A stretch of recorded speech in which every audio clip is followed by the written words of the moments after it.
Hi, Mitch Bailey here. So, one of the biggest problems with any heating and air system is airflow and getting good filtration in the system.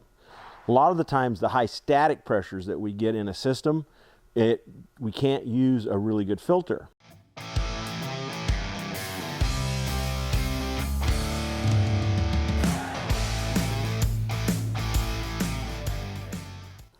In this case here on this one guy's home, we're going to put in a second return air, add a second return air, because he wants to use a nice MERV 10 filter in his system, and he can go to like a MERV 13 with this type of system. It's designed to go into a filter grill, and it fits up inside the filter grill. It's got a lip on it that allows it to do that. The other thing we're doing is we're increasing the airflow so we can use the complete filter.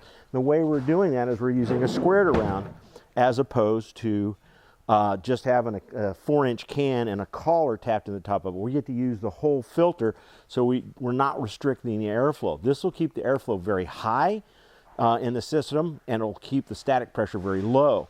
Again, we can double up the filters. We can use a really good filter. We have to double the filter grills to do that, and we should go to squared arounds wherever we can to increase the airflow through the system.